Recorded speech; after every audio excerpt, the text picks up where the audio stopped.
Sometimes you just need to turn off the distractions, get to work, and find the universal truths that affect us all and that govern our universe. This is a good place to do that. Mark Foltz and Kat Hobson will try to help with that a bit by bringing fantastic guests. Let's see what's happening tonight.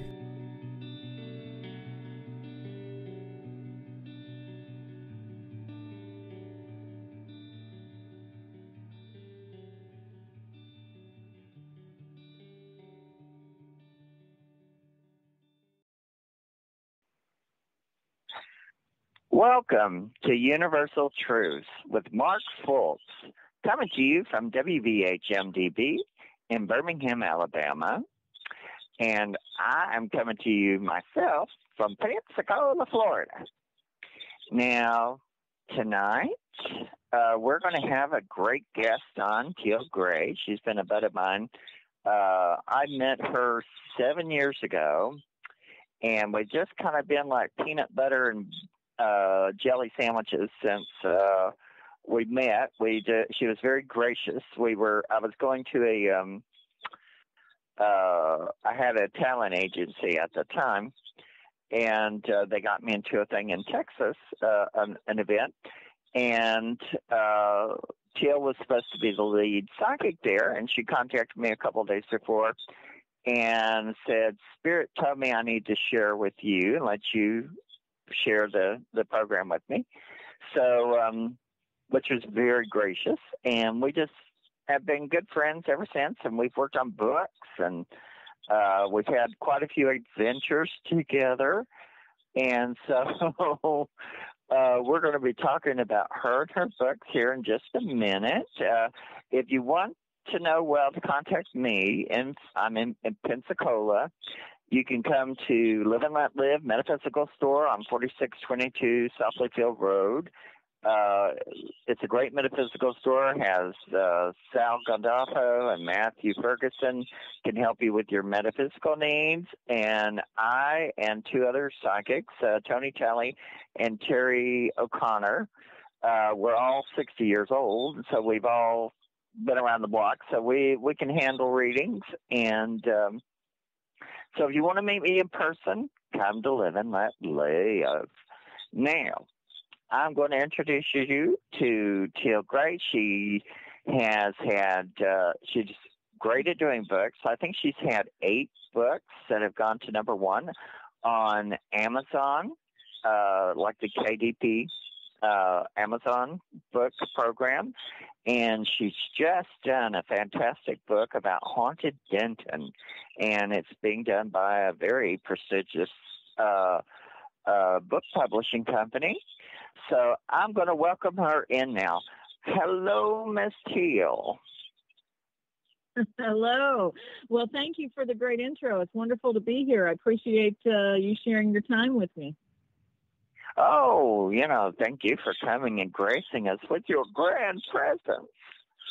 So we're going to talk tonight about your books and what you're doing, because you have so many things. You have so many things besides books. You also have an incredible Memento Mori collection, which I call it Collecting Dead People's Hair. And you also have, beautiful antiques, And so I also want to kind of cover that too in the second hour if we can. But I'm just going to let you start telling them who you are, what you do, and how to catch you. Okay. Well, my name's Teal Gray, and I'm a doubly ordained non-denominational minister. I also have an ND as a drugless practitioner with a holistic health degree in naturology. I love to write books. I'm just a curious cat, so I'm always finding one rabbit hole and then the next one to jump in. And, every once in a while I'll churn out a book after some of my searches. The newest book is Haunted Denton, and that is put out through the History Press, and they also own the Arcadia Press. So it's traditionally published. It has 32 stories in this book, and it goes through a lot of the stories, and each one I've had a personal experience with in Denton, Texas, since I've been here. I was born and raised in Dallas and moved here, getting close to 30 years ago that I moved to Denton, and I just needed more land for my horses and everything. But I've scaled down now to just having dogs because the horses kept trying to kill me, and if anybody knows me, I'm not ready to go yet. So I scaled back to that. But Denton has an incredible amount of haunted locations, especially in the downtown area.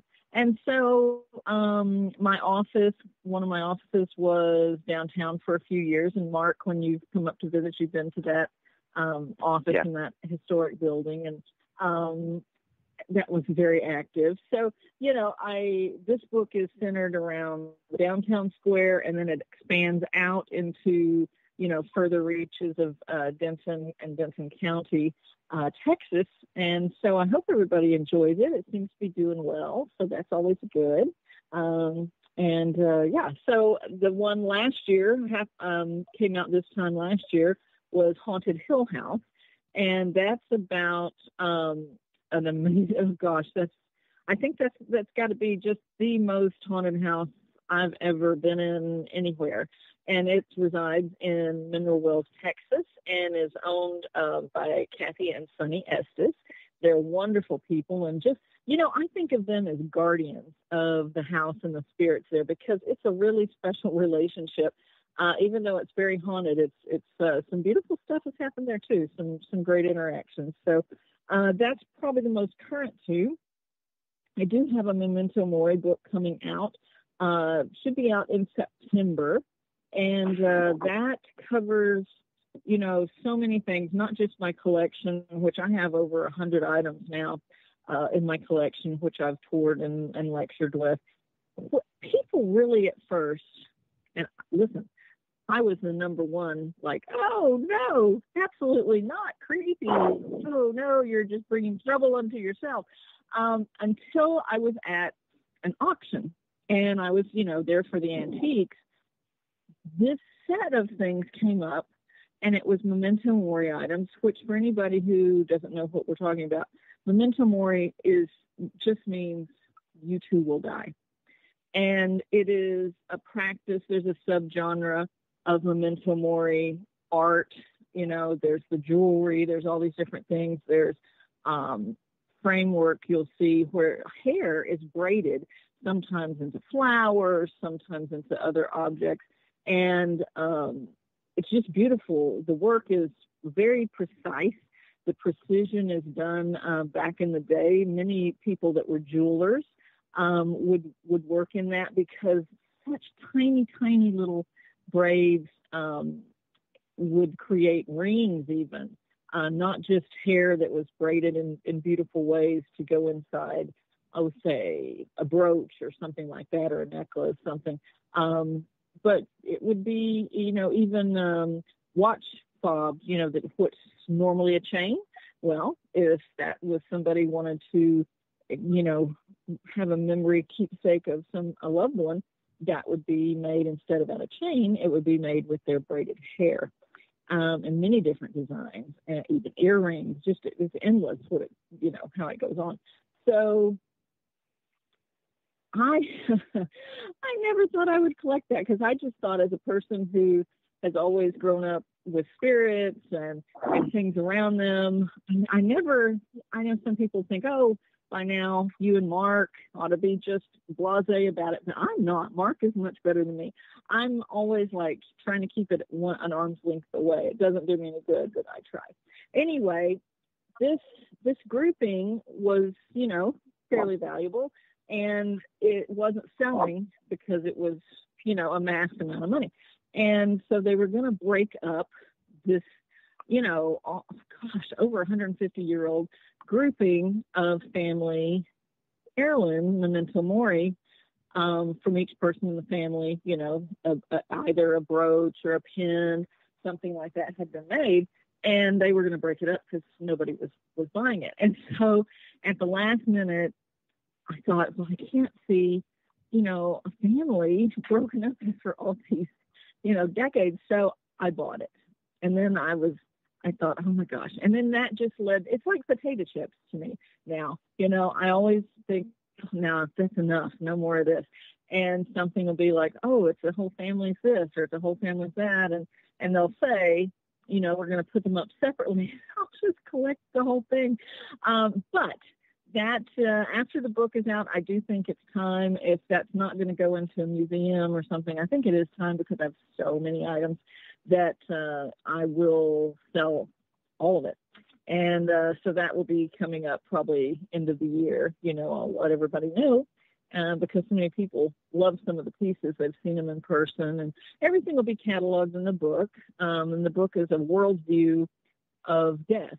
And with my background and research and all the different belief systems around the world, I thought it would be interesting to do a memento mori book and look at throughout time and history how we handle death in different religions, faiths, and just belief systems about, because even within that, you have so many groups of people that they might not identify with something religious, say, but they have a very spiritual connection. And I thought I was quite curious, how they believe what happens once we pass and once we cross over. So all that's in the book. So many chapters. It's going to be a pretty good-sized book. I have a lot of relatives even that were ship captains and came over even on the Mayflower, different things like that. Some of the relatives were buried at sea. So there's a section on that and all the different types of funerary carriages, the way now, even in modern times, I have chapters on what you can do now to be buried, because that's come a long way. You can be, one with a tree. You can be shot into space. There's just endless ways that you can decide how you want to be interred or not. So that's coming up. And, of course, they've started all with back in 2016. I've been doing this for many years before that, but the first book came out in 2016, Shades of Angels, and then they've just gone on. So Haunted Denton is my 8th one. Oh, yeah, and it's a wonderful book. You sent me one to review it, and it's really very, very good. I think people are going to be very entertained with it. And the thing with the memento mori, see, like at the store I work at, I have my haunted doll collection. And the one that really gets the full attention of anybody is the one that is an effigy doll that has the hair of the baby, that it was meant to represent. And then the mother would keep it and hold it and put it in its cradle like the baby, so memento mori was really a way for people to mourn their loved ones, since there weren't pictures and things a lot of times in those eras. And so you had to take whatever you had. And, but it was an important part of our mourning system for, because the mother may have lost a child, but she still had something a little piece of it. To work it out with. And in the 1500s, around the time of Marie Antoinette, there was one famous lady who she was famous for. She would wear, you know, they had those huge piled up hairdos, and she had like 30 braids of hair from different deceased relatives, and she would put them and work them into her wigs. And you know, so I mean, people have been doing that for a long time. Beautiful thing. Yeah, that's wonderful. It's very unique and unusual, but if you think about the heart of it, you know, she really had the heart of keeping them one, keeping them together, and keeping them with her. Yes. And today it may seem gruesome, but then it wasn't. You know, it was. You were keeping a piece of that person close to your heart. And so it wasn't gruesome. It may be odd to us today, but you know, we do a lot of weird stuff now. So and I see a return, like you were saying, you know, people being buried. You know, there are people going back to green cemeteries and green burials where you have these beautiful wicker baskets, and they can put a family quilt on there, pictures, and it's become more personal again. So we're kind of going back to the memory, you know, thing, and not being strange about it. Right. I think every time, you know, the pendulum always swings one way too far, and it'll swing the other way too far, and then finally it kind of comes back and rests with a better understanding. And we've had, unfortunately, through COVID these last 2 years, you know, globally, we've had so much massive loss. We've had not just that, but intense flooding and earthquakes and you name it. We've had a lot of things that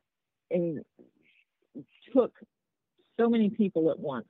And it has, because of that, brought about another kind of I don't really want to use the word craze, but it's kind of brought about a new craze, really, of people just thinking, okay, gosh, you know, we've lost all of these things in say, a fire, wildfire, or earthquakes or whatever, and they don't have everything. Well, you know, then they're going back to this, gosh, let me have a lock of hair, let me get a braid, let me, you know, do something to have a piece of this person I love so much. And it's, you know, it's just a little bit different understanding of it. And when I would take, as I said before, when I would take everything on tour, and people at first, and I understood that reaction because that was my reaction always, was like, oh, one, I wasn't so creepy about it being a piece of human hair or something, or sometimes it's teeth, sometimes, you know, all kinds of things. It wasn't so much that. I just was like, oh, I don't know, you know, you're going to be bringing in a lot of spirit energy with that. Is that a good idea? I think it's a bad idea. But I came to find that anything, it's just like antiques. Sometimes you'll have 100 antiques and then only one of them has an attachment. You know, same thing. It's the same thing with old jewelry, anything antique, any of this stuff. So I think people, once they handled it and they understood and they heard the lecture, which went back to the history of it, then they weren't at all afraid of it. And in fact, we're touching everything. And I also have items that are from presidents, United States presidents that had. Can we hold that thought for just a minute? We've got to go to a commercial, so we'll come back to this. I want everyone to get the whole story. So we're going to come back from a break in just a minute, and so all of you out there in the dark, don't touch that dial. We'll be right back.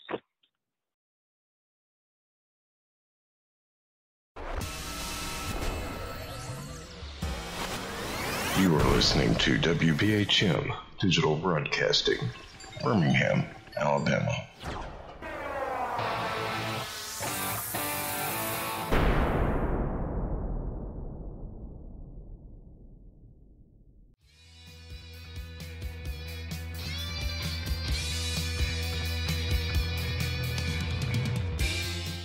Paratalk Radio is your one stop for all things paranormal, the unknown, and the supernatural. Join us every Monday night at 8 p.m. Eastern, 7 p.m. Central for discussions and guests on topics such as ghosts, hauntings, Bigfoot, UFOs, and more.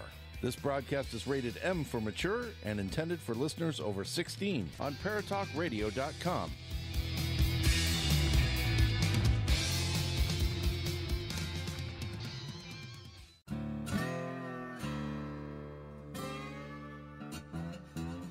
Oh, come on. I'm Southern, but... Nope. That'll do. Hello. I am Kat Hobson, host of Paranormal Experience here on WBHM Digital Broadcasting out of Birmingham, Alabama. I enjoy having guests from all areas of the paranormal, from ghosts to ufology to cryptids and beyond. You'll find some of the best researchers in their fields bringing you some great information. Join me on Wednesday nights from 8 to 10 p. Eastern here on WBHM Digital Broadcasting. Since 1948, Fate magazine has brought you reports of the strange and unknown, all of them true. Fate Radio is carrying on that tradition, bringing you the unusual, macabre, strange, and bizarre. Join host Kat Hobson Sunday nights from 8 to 10 p.m. Eastern on WBHM Digital Broadcasting.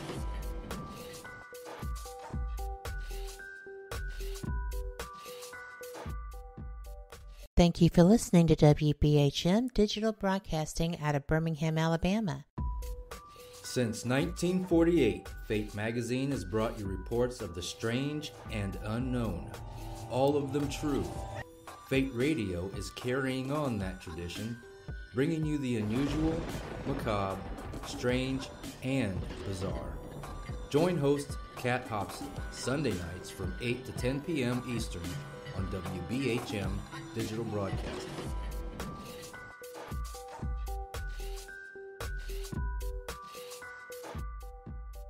The time is 23 minutes after the hour.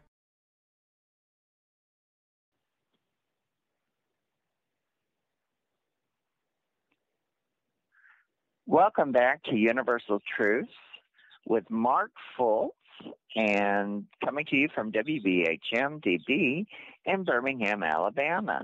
So tonight we're talking to Teal Gray, and we're talking to her about her fantastic book, Haunted Denton, and we were just talking about her Memento Mori collection. So, Teal, let's continue talking. Now, you said you had Memento Mori that is from a president? I do, yes. I have several of the assassinated presidents. I have either the actual, the first copy, the prints of the newspapers that came out. For Garfield, I have those. I have a book that's signed that was read out of at, his memorial, his funeral. I have pieces of wallpaper from the room they took Lincoln to that he died in. And I have some of the memorial shroud from Kennedy and, several others. So, it's interesting. People really seem to love that part of it. And that drew in the ones that were way far at the back of the room.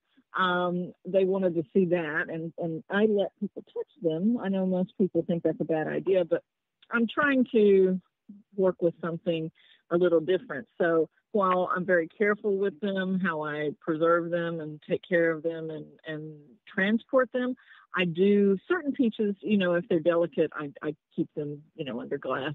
But there's many pieces that I will let them hold in their hand, touch, just to sort of change their mindset. And so that's, one way to kind of work with that.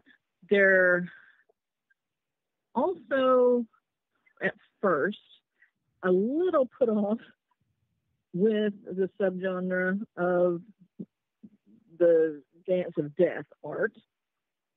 Yeah. Because they're like, oh gosh, that's, a dancing skeleton, and he's leading, everything from a king to a pauper, to a child.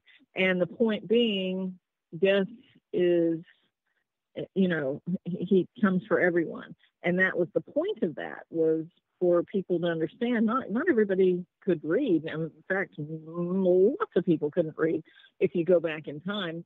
So the art was a way to deliver a message, to give some understanding to people that couldn't read. And or even if you could appreciate the art in a different way. So after a few minutes of looking at it and thinking about it, like, death comes for everyone. Yeah. So everybody at the end is diffused and interested, and some people even have written me through time and started to collect and delve more into the research and the history of the thing. So I think that's a win, and I've certainly changed, and I'm always upfront about that. I tell everybody I would have run for the hills, thought it was a terrible idea. And now here I have a giant set collection.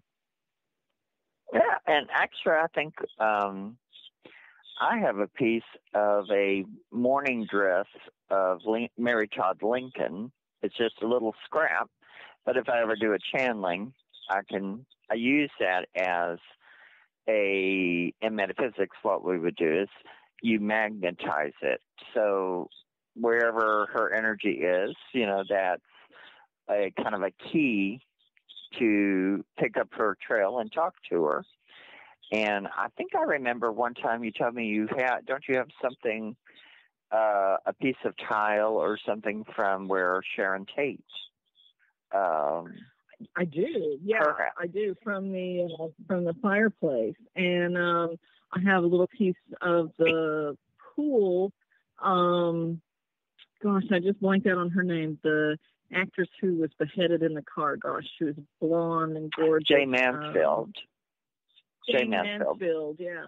So I have a few other different items like that. Some, so I need to catalog all these things maybe in the end of the book. I'll do that and kind of catalog some stuff and take some pictures of those, because even though they're not memento mori per se, they are items within that realm and are quite interesting. And that's it. I did Scott Michaels is a wonderful guy, and he owns the Hollywood, tours, and he also owns Who Died in Your House.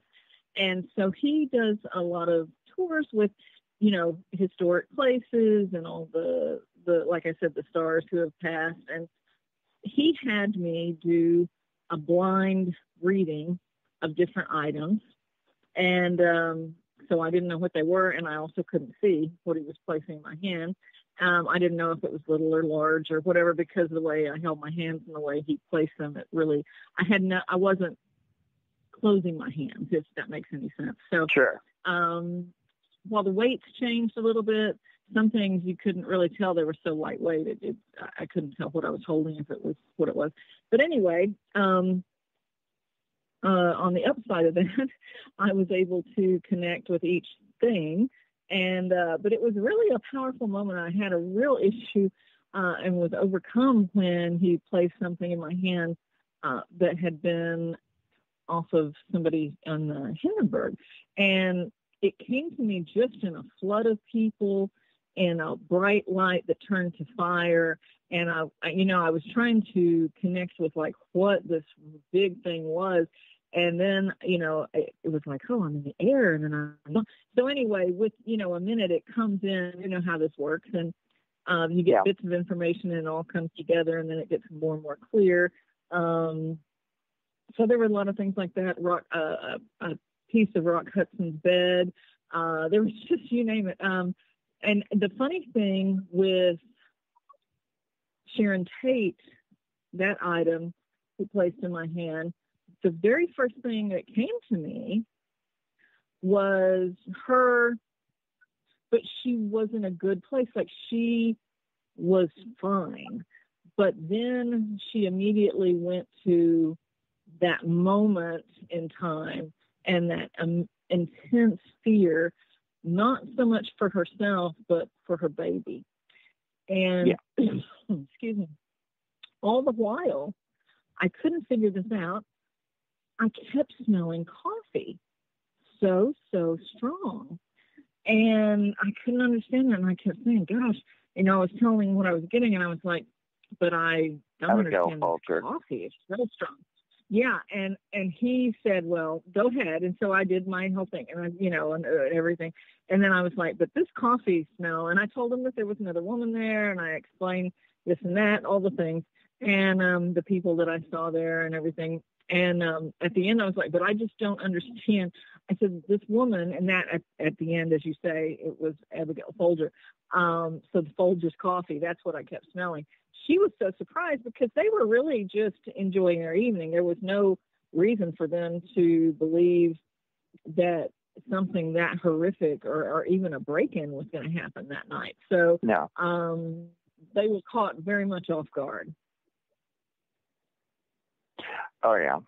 And it was one time I accidentally contacted Sharon Tate's spirit, and she was a wonderful, beautiful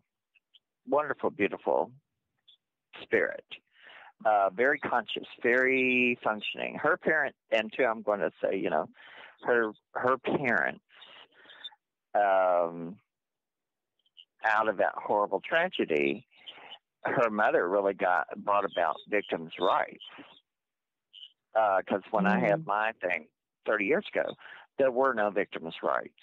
And they fought for her so much that they created victims' rights that anyone has that goes to court nowadays. You can thank the Tate family. They're a very big part of our thing, and out of something so bad. But her spirit was very sweet. The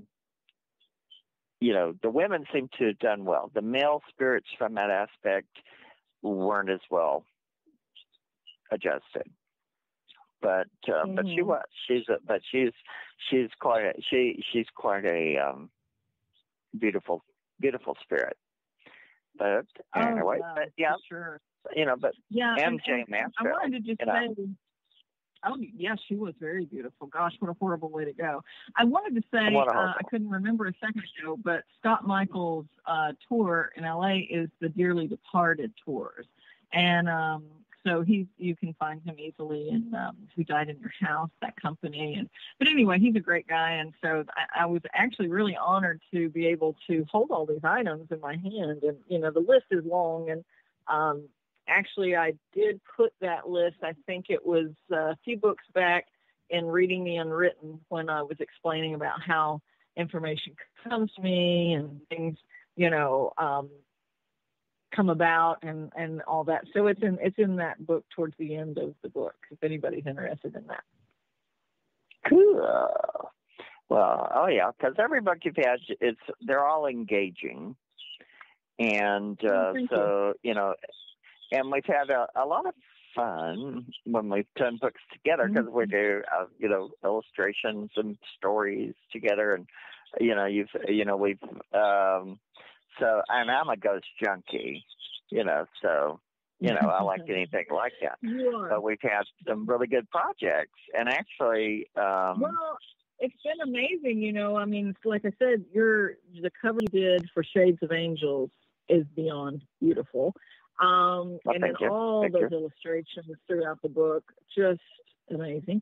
The second book, Spirited Tales, was a book that was about my travels, and then it also had stories from you and Tui Snyder, several other people, and it had gorgeous illustrations throughout. But there's one story particularly that actually jumped into your life and wouldn't let you go, and that was when I was in York, England, and I stayed in this gorgeous place. It was over 650 years old, big 3-story place, and had a huge courtyard in front, big wall, and gate, with one of those heavy keys from, back in the day that the weight of that key was crazy in the gate, and it was original. And the wall, which of course later I'm like, gosh, this wall is huge. Well, it's part of the Roman wall still there. So this was a very special place. And I did not pay attention to what was beside me in my bed, on the side of my, on a little table beside my bed. And all of these things, that's in the second book. I won't take up the time telling everything, but it was a very haunted experience. And Mark was picking up on this connection, and it had a round Ouija board that was beside my bed, and only on the last day it was on the lower level of a table, and I didn't see underneath there. There was books here, books there, things on it, and I just didn't see it. And only when I was leaving did I see it. And I told Mark about that, and he has created quite a number of tables, I'll let you tell about that, boards, from that in an original way, not in a Ouija board way, but in a different communication way of how these spirits, going back to Roman times, some of them wanted to communicate with Mark, because I was like, nope. And they were trying very hard to communicate with me, and they were making themselves known physically and in other ways. And, but Mark was like, gosh, Teal, I can't even sleep. They're after me, And I was like, fine. And so we worked out this whole thing, but we really should do a book just on that, because it's quite worthy of it. But I'll let you talk about the boards a little bit. Okay, well, when she was telling me about her experiences, because there was one experience where she was by herself in the apartment, and she heard the spirits and said, all right, if you want to talk to me, talk. And there was a phone that was disconnected that started ringing.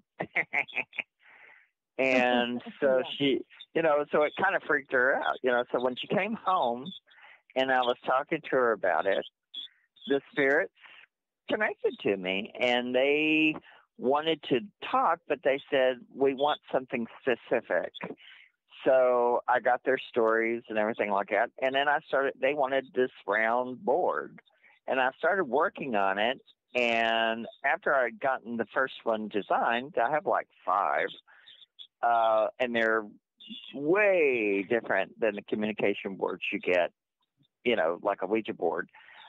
These have complete sentences and words, and, they were like, they didn't like having to talk in code, basically.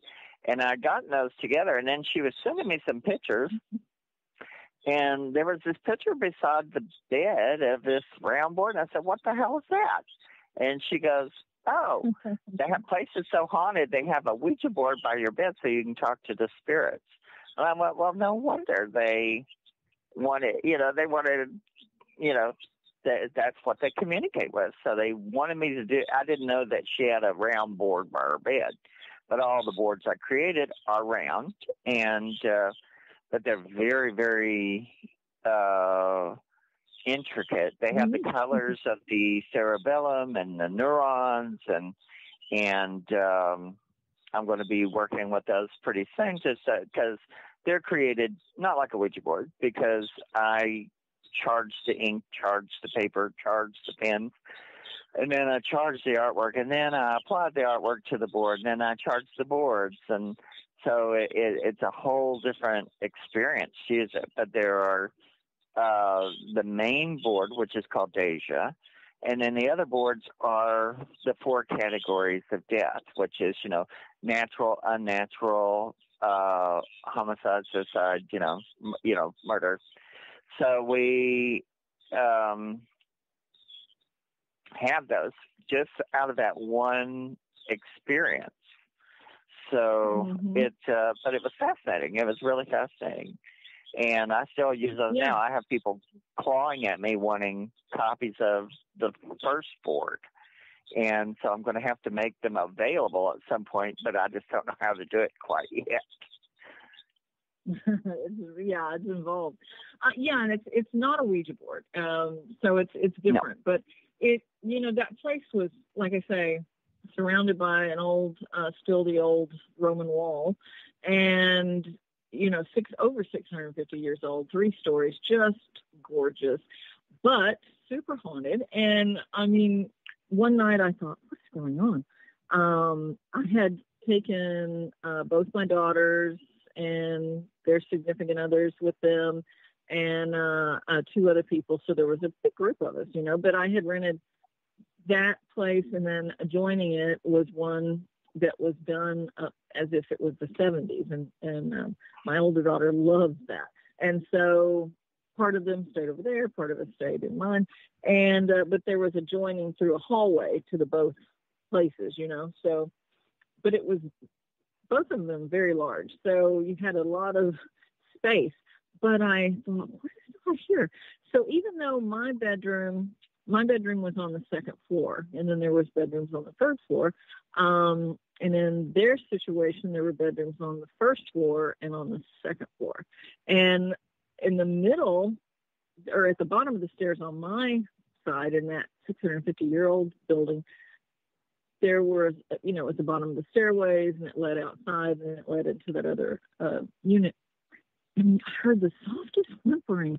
I thought, what's that? It is crying. And then, of course, I didn't know, and I never do. I never want to know when I go to a place what's going on. I just would rather organically find out.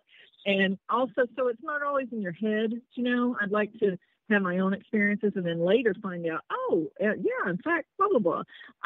And so the story with that place is people would hear crying and wailing and moaning at the bottom of the stairs, because that's where, over 100 years ago, a woman, her baby died, and that's where they found her sitting there moaning, crying, rocking the dead baby.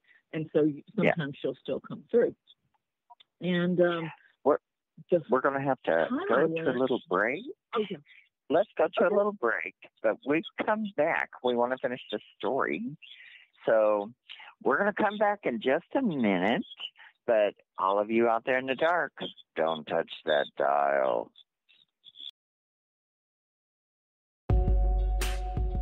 You're listening to WBHM Digital Broadcasting, the best in paranormal talk, only on Paranormal Experience Radio, broadcasting live out of Birmingham, Alabama.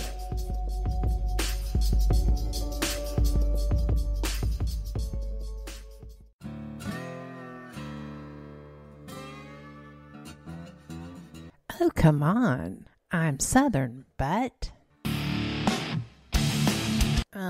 nope. That'll do. Hello.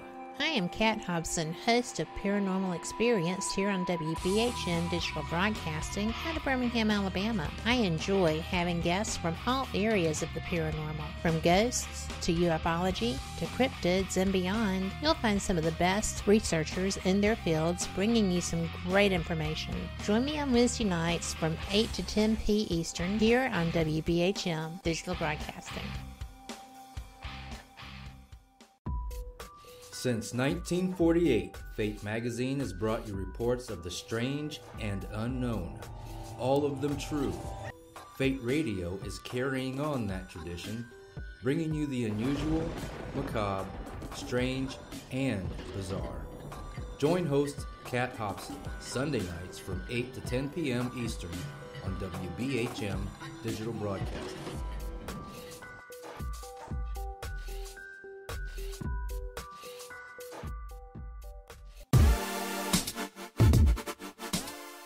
Listening to WBHM Digital Broadcasting, the best in paranormal talk, only on Paranormal Experienced Radio, broadcasting live out of Birmingham, Alabama.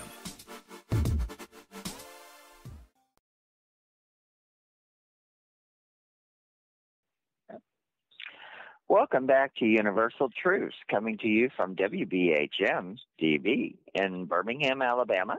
This is Mark Fultz talking to the fabulous Teal Gray. So now, Miss Gray, I want you to continue your story about York, the very haunted York property. York is very haunted. And, York is famous for the shambles, the old, so it's such an old part of the UK. And when I went there, well, I've been there a number of times to the UK, but this particular trip, it was the worst flooding happening in over 25 years. So it was just a crazy situation. And as you touched on previously, the phone, the landline in the 650-year-old house was disconnected, and also with the flooding was completely shut down, not just from the house, but from the company. There was no way for it to ring. And so finally, after all this, pulling covers off of me and tapping on the window every night and just, walking around, knocking on my door, you name it. It was just a fun-filled time. And other people didn't want to scare anybody. I didn't tell anybody. I didn't want to scare anybody. But come to find out, they were having their experiences of, instead of, in the other house, instead of covers being taken off of them, there was one person that kept getting covered up and tucked in at night. And then another one would see somebody walking. They had a bed that had the sheer drapery around it. And so they just kept thinking, oh gosh, somebody's really needing to go from across the room into the other room, go to the restroom or something. But it wasn't. And she said it was odd because she thought, she would say, hello, do you need anything? Hello? Because we all know each other very well. So we're almost like family. But they would never answer. And she would, peep out and there was nobody there. And so this went on every night. And come to find out, though, that is a thing for that other unit too, is the roaming shadow. And then somebody who's almost like nursing, kind of a personality to where they make sure everybody's tucked in and okay. And so it was right by a church, like literally right next door to the church. So on Sunday morning, when the bells would ring, it would vibrate the windows on the upstairs. It was so loud, but it was beautiful. It was charming in that way. But with the phones, everybody was like, okay, some things are so flooded, some things aren't open, obviously, but they had put out a little notice that if anybody needed, to get anything from a store, things were shutting down in several hours. So everybody split up and they had the things they were going to do. I was going to stay and get food prepped and everything. And everybody, oh, sure? Everybody, sure? You're going to be okay here with both these houses? Sure? I was like, please, I do this for a living. I'm fine. Famous last words. So I was going to meet everybody at the church later. There was a big ceremony happening. And everybody left. Everything's locked. I checked both places. Everything's locked. Everything's great. Everything's good. And they kept wanting to communicate with me, these spirits. And I finally said, listen, you want to talk to me so bad, then go ahead and, what? Just say something. Communicate with me. Come on, Well, immediately, no more leaves my mouth. The phone starts ringing. I know that this phone doesn't work, and I know it's not connected. And I pick it up, and I was like, hello. And it was the classic B-movie situation. It was coming through the phone. It got really loud, and I was like, whoa. Hung up the phone, and I was like, nope. And I got my purse. I didn't run, but I did power walk. And so I went from the second floor out to the landing. Well, when I went to the second floor out my door, there's the stairwell goes up and then also down. But these are very tall buildings. So this is not just a couple of steps, right? And immediately when I come out of my room, I hear these heavy footsteps, these like somebody in boots or something, going from the upstairs down to where I am. And I'm thinking, oh my God. But my first thought, I don't think this makes me too bright, is for a second I was like, wait, I just had this major paranormal experience, and yet my mind switches to, oh my gosh, did somebody break in? Because I hear these footsteps. I'm always going for the real person first. I'm always going for, is it a raccoon or did somebody break in? Well, it was not a raccoon, and they were moving around up there really heavy, and I thought, okay, you're going to have to be brave, and you're going to have to go up there and see who broke in. And I peeked around, and all the locks were still locked, and I thought, you're going to have to suck it up, Buttercup. So I went upstairs, which is not smart, and I looked, and there was nothing. But as soon as I hit that first step, and I opened the door to look around to see nothing, I even looked, peeked down. I could see underneath the bed there was nothing there. The big boot steps were like running. You could hear the sound like running at me towards the door. And I was like, whoa, no. And so I shut the door and I realized, okay, yeah, that was spirit. That was not, and nobody broke in. And I had those kind of doors, you have to have a key to get out. And so I had the key in my hand, and I'm power walking down those stairs, and it sounds like they are right behind me, like boom, boom, boom, boom. And you can also then, you can hear the lady crying all of a sudden at the bottom of the stairs. And then you can hear, because I left the phone was just off the hook. You could hear them still screaming in the second floor room. And so I'm just going past all this, like, nope. And I went, got the key, and I was like, please do not drop, how in a terrible movie, they drop the key or something happens. And I was like, yeah, this is the time to be cool. And I got outside, shut the door, walked out a couple steps into the courtyard, and it was just silent. And I thought, okay, now I know that I didn't see anybody, but this doesn't make rational sense. So I peeked back in, made sure that was there was no sounds, and shut the door, locked the door. And then I went to the other attached unit and checked that, and it was all still locked. In fact, it had the chain on it still. So I could unlock the one lock, but I couldn't get in because it was all chained from the inside. So I relocked that, and I thought, okay, so nobody broke in. So that really was what just happened. And I left, locked my big gate, and then went and sat for a bit, and before, everybody met at the church. But that was a big hello, we're trying to connect. And Mark got definitely saddled with that, because they would not leave him alone every day until he had everything done they wanted. It just went on for, weeks or months, Mark. I mean, a long time. Weeks it went on. Because they were like, we want to talk to her. And then they were like, oh, we want to talk to you. Yeah. And I was like, what did you do over there? And, but they started talking to me, and they knew I could channel. So they were like, okay, here's what we want. And what they wanted is actually pretty cutting edge stuff compared to what's available. And and the artwork on it just turned out very bright and beautiful and strange and gorgeous. And gorgeous. But they really would exactly put out what they wanted you to what do. They were like, it was really we don't want to talk like. It was a really it had to be very precise, and if he did something that wasn't right, they would let him know, and then he would have to change it. And sometimes Deja, that's what we called her, would not let him sleep until it was fixed the way she wanted it, and then they'd give him a break. But that's, it was very interesting. There's a lot of history in New York, and some say that's the most haunted city in all of Britain.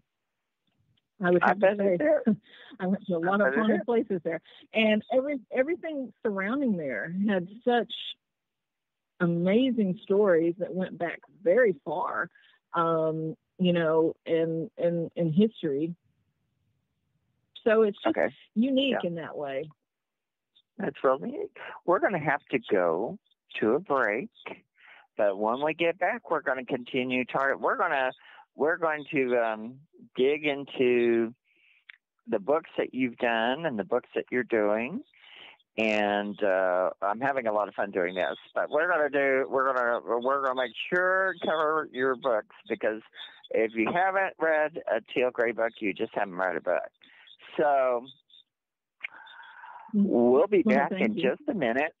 So all of you out there in the dark, don't touch that dial.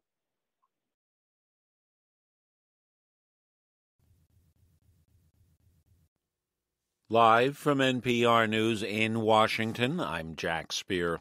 The Congressional Committee investigating the January 6, 2021 attack on the U.S. Capitol presented new evidence of how then-President Trump pushed his vice president to overturn the election. NPR's Tom Dreisbach has more on what the committee called a pressure campaign. Testimony indicated that on the morning of January 6th, Trump had a phone call with Mike Pence in which he demanded repeatedly to be declared the winner of the 2020 election. Pence refused. Witnesses told the committee Trump got heated. He called Pence a wimp, said he wasn't tough enough, and used an expletive. Later that day, rioters stormed the Capitol, some yelling, "Hang Mike Pence," and Congressman Pete Aguilar said the mob got close to the vice president. Approximately 40 feet. That's all there was. 40 feet between the vice president and the mob. Despite the danger, an attorney for Pence testified that Trump never called to check on Pence or his family's safety. Tom Dreisbach, NPR News. The heads of 4 European countries met in Ukraine's capital today to discuss security on the continent. NPR's Julian Haidal reports leaders of France, Germany, and Italy emphasized their support for Ukraine. The European Union's three biggest economies have a lot to lose from a prolonged Ukrainian war with Russia. And for months, Ukraine's president, Volodymyr Zelensky, has accused France, Germany, and Italy of not doing enough. After a short face-to-face visit to Kyiv, though, it seems like that's water under the bridge. Here's Zelensky speaking through an interpreter after the meeting. And I really believe in German Chancellor's desire to get Ukraine to win this war. Chancellor Olaf Scholz quickly followed up saying, quote, "There's no doubt Ukraine needs more weapons." French President Emmanuel Macron agreed, but also repeated that arms assistance to Ukraine shouldn't antagonize Russia. Julian Haidal, NPR News, Kyiv. A comprehensive bill to help veterans suffering from toxic exposures has cleared the Senate. NPR's Quill Lawrence reports it covers vets from wars over 5 decades. The PACT Act is expected to swiftly pass the House and be signed into law. It will make VA care automatic for veterans made sick by burn pits in Iraq and Afghanistan, but also Cold War nuclear sites and Agent Orange in Vietnam. At a news conference on the Capitol steps, Leroy Torres, an Iraq vet, spoke with an oxygen tube in his nose about his 13-year campaign for this law. I'm beyond grateful. And today, it's just not about me, but it's about honoring those that have perished due to the effects of toxic exposure and those who have borne the battle from decades of war, from the war that followed us home. More than 3.5 million veterans will be covered. It's the biggest expansion of care in the VA's history. Quill Lawrence, NPR News. Fewer Americans are filing first-time jobless claims last week. Applications for unemployment benefits fell by 3,000. On Wall Street, the Dow dropped 700-plus points. This is NPR. One of basketball's greatest players has announced her retirement from the WNBA. Seattle Storm guard Sue Bird says the current season will be her last. Bird is a 4-time WNBA champion, 12-time All-Star, and the league's all-time leader in assists. More from NPR's Tom Goldman. 41-year-old Sue Bird announced her retirement on Twitter with side-by-side photos of her as a pro and playing as a kid. "I've loved every single minute and still do," the tweet reads. "Gonna play my last year just like this little girl played her first." Along with her 4 WNBA titles, Bird's 9 Olympic and World Cup gold medals are more than any player, woman or man, in international competition. After winning 2 NCAA titles with fabled UConn, she joined Seattle in 2002 and has played her entire WNBA career for the Storm. With each pass to a teammate that results in a score, Sue Bird's all-time assist record will grow in now her final season. Tom Goldman, NPR News. Walt Disney Company says it is delaying by more than 3 years the opening of a campus in Florida, where it intends to relocate 2,000 digital technology, finance, and product development workers from Southern California. Despite being targeted in recent months by Florida Governor Ron DeSantis and the state legislature. Disney officials said today the delay had nothing to do with those tensions. Instead, Disney says the delay is to give more time to build the campus and give workers additional time to adjust to the transition. Crude oil futures prices jumped 2% today. Oil up $2.27 a barrel to close at $117.58 a barrel. I'm Jack Spear, NPR News in Washington. We all have moments where our limits are tested. What I want to talk about is how we define those limits and what it means to exceed them. I'm Jay Williams. Check out my show, The Limits, where I talk to people who have overcome theirs and achieved great things in business, sports, and culture. Listen to The Limits from NPR. Welcome back to WBHM Digital Broadcasting out of Birmingham, Alabama. The time is 5 minutes after the hour. Welcome back to Universal Truths with Mark Fultz, and our guest, Teal Gray, is here. And we were just talking about her experience in New York and the spirits that had wanted to communicate with her. And when she got home, we weren't discussing all that until the spirits started really pecking on me, going, hey, hey, hey, hey, hey. And that's, then when I started talking to her about what did you do? And then, and then they just would not, they go, oh, we want to talk to her. We want to talk to her. Oh, no, now we want to talk to you. And when I started designing the boards they wanted and everything, it was weeks and weeks and weeks of, hey, this, hey, get to it. And so I would call her and go, your spirits are keeping me awake, but when it was all finished, it was great. I loved my boards. I just wouldn't take anything for them. But it was hysterical. They were and they were so far away, and that shows, you don't have to be next door to be able to talk to a spirit, because these were in England, So, and it was very funny. And the thing of you talking about, getting scared and running. I mean, even with seasoned people, some things will get you ever so often. Like the other night, I was watching a documentary on The Exorcist. It wasn't even the movie. And I was watching it. It was fascinating. And it got to a very intense moment about something that was going on. And all of a sudden there was this huge crash in my bathroom. And it made me jump out of my drawers.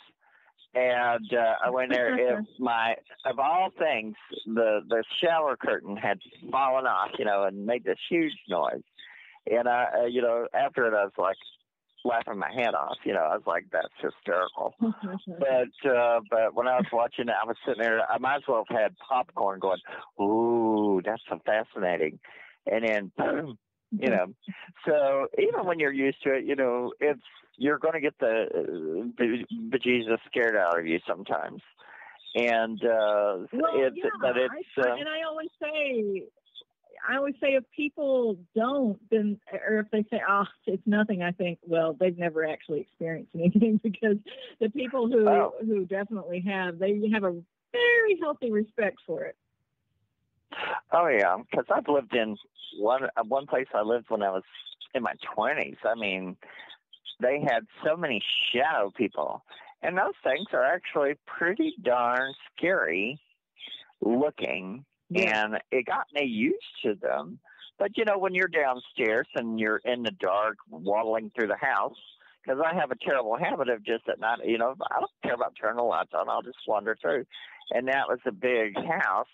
And those things come flying past you, or, you'd open a door and they would be standing there waiting for you, and then they run, and you could hear them run through the house. I was like, And then when you're trying to sleep, you see things moving around, so you have to get used to it. But if you're not used to it, it's unnerving. But to me, being a little weirdo that I am, I love that kind of stuff.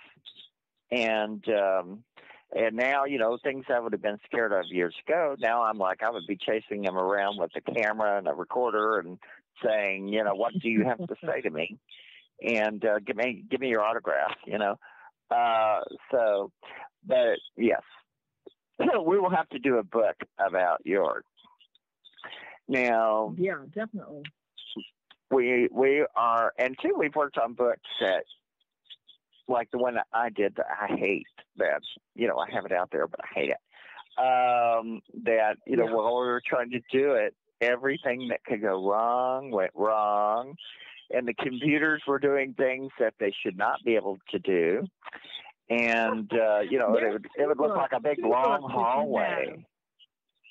Yeah, and we both we just realized, Joe, before we do this,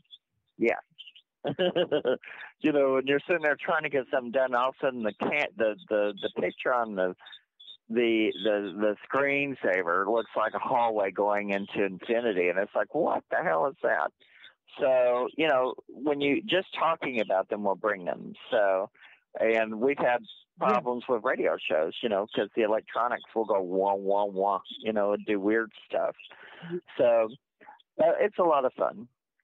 Well, you know, I think we're pretty lucky. I'm knock on wood. I'm not in the back. I'm in the front house. I'm not in the back house, so that's a plus. But this one's haunted with different spirits, but it's mostly haunted in the ends at the other end of the house. Well, you know, the worst of it. And so I'm not in there tonight.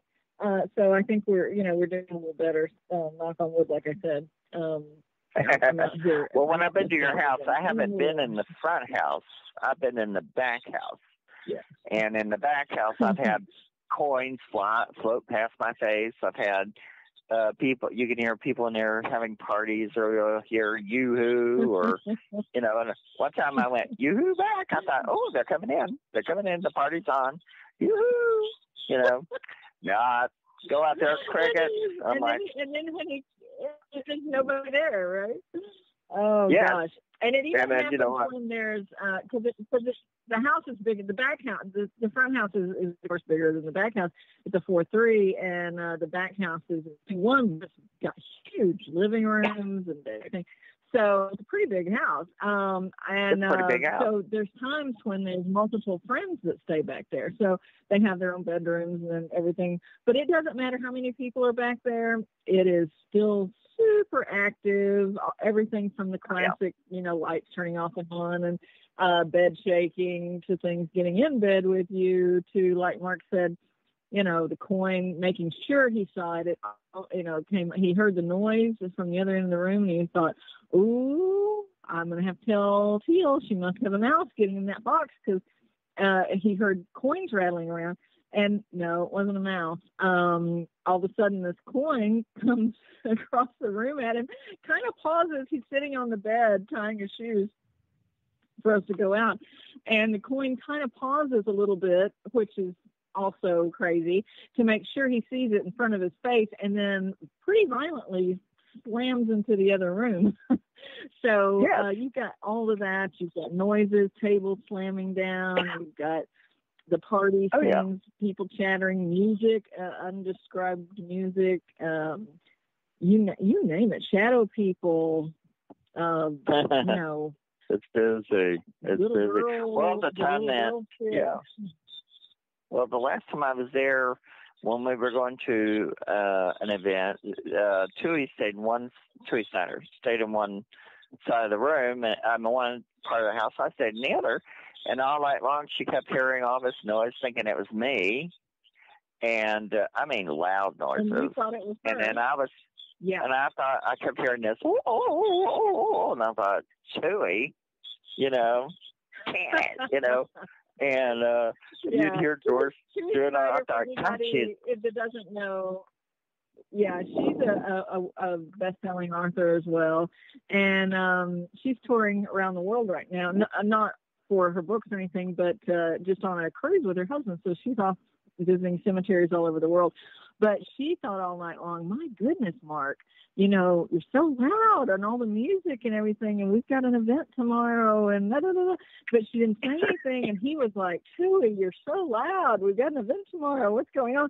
And then so the next day they get up and they were like, well, you couldn't sleep at all. And they were like, what? And realizing it wasn't either one of them. It was somebody else playing up in the house. It was somebody in the room. It was funny. Yeah. And there's an elemental. There's an elemental in the back pasture. So we sit on 3 acres here. And Mark was like, Mark, listen, whenever you're here, just feel free, go out and back. And, everything's kind of landscape back there, and there's nice places to sit and just enjoy the moon and stuff. And he's like, no, thank you. I was like, what? No, thank you. Like, oh, that elemental is out there. I'm just fine to stay in here. And I was like, oh. I'm just going to stay in here. And there was a little girl ghost, and, and I would see her. And, she kind of went on her own way. But yeah, it's very sad, It took at least 3 decades that I've been here before we crossed before her it over. happened. And then who knows how long she was here before that. But she would get in such a solid state at times that a past neighbor that had a little boy wanted to set up a play date with me and my granddaughter, because she would never leave that fence line. And so I was out gardening one day, and she kind of waved me over. A little boy was sitting at the fence. He was sitting at the fence, like right up on the fence with his little feet against the fence. He might have been, maybe 3 years old, something like that, And I don't think he was 4, but he was pretty young. And so I went over there, and I was like, hello. But, it's just 3 acres, so it takes you a minute, right? So I go, I'm like, hello. And she's like, hey, I just, I guess it's your granddaughter. And I was like, at the time, I didn't have a granddaughter, I like, no, I don't have one. She's like, well, who's the little girl? Is it your daughter? And I was quiet, and I said, what does she look like? Because I knew what she was going to say. And she's like, well, she's always in a little shift kind of dress, and she's got these beautiful long blonde hair and everything, and she plays with my son here at the fence, and I've told her several times, make sure let's get with your mommy or your grandma and have you come over and play. And she never answered me, and my son would always answer for her and say, she says she can't come over. And she's like, well, I'll talk to them and I'll sort something out. And then she went in the house thinking the girl's shy or something. And so the little boy's at the fence, and I look at him. He's looking up at me, and I said, is she here now? Because I didn't feel her there, and I didn't see her. I said, is she here now? He shakes his head no. And the mom's like, what? Because she thinks we're talking about a solid physical living child, and I'm talking to him like, is she here now? Because I can't see her. She probably thinks I'm crazy. And he's shaking his head, and he points across the pasture towards the back house. And he said, she's going in the house. And I said, which one? Because I didn't turn around. And he said, the back one, the one closest here. And I shook my head, and I said, okay. And she's kind of looking at him and me, and she's looking across the field, and she's looking at the back house. She can't see anything. And he's like, she scares me sometimes. And I said, she scares me too. And the woman has this awakening, the light bulb finally goes off, and she realizes that we're talking about a spirit, a ghost. And I said, the little girl is a ghost, but she can make herself so solid that people believe she's living. And I said, I've had this house for almost 30 years. There's countless encounters and stories about her with other people who did not know about her from anybody else, and yet the description and different things are all the same. And she called her parents immediately. They didn't live far. They came over to give. She's like, we are leaving now, and we are not coming back. And I said, no, I understand. And I said, I would be afraid with my son, with that kind of a situation too. And she goes, they've been playing at the fence, and she just kept saying to him, because he'd say, come over here, and she'd say, I can't. And he, come over here, I can't. And I said, no, I don't know why, but she cannot leave this property like that. Yeah. She doesn't go into the front house, and I don't know, there's different spirits in the front house from spirits in the back house. And just note to everybody, this was years and years before I ever collected memento mori, so that didn't bring anything in. This was here when I got here. because I know some people are like, well, you did that to yourself. No, they were here when I got here. I'm sure I brought my own pride, but they, that was something else. But there was one time I had an interaction with her, and this was, long before the little boy situation. I was in the back house and in one of the back rooms and sewing. I did historical costuming for the Dallas Historical Society artisans. And so I was doing this big, long gown and just, it's, they take quite a long time to make. And I was so tired. I was trying to hurry and realized once I had sewn just, oh gosh, this is probably, 6 feet of, gown trailing. I realized that I had one side that was the wrong face together. And I was like, oh my gosh. And at the same moment that I realized I'm going to have to rip this all out, switch it around and resew it. And I'm like, oh my gosh, she giggled. Like there was nobody else in the house. Everything's locked tight. And she was right behind me like a child that would be right on you if they were watching you sew, just hanging out. And that giggle was she wasn't solid as far as seeing her, but her voice was right there. And I'm telling you, the hair stood up on the back of my neck. It was terrifying. And then as she kept giggling, you could hear her little shoes click on the tile as she was skipping out towards the back door.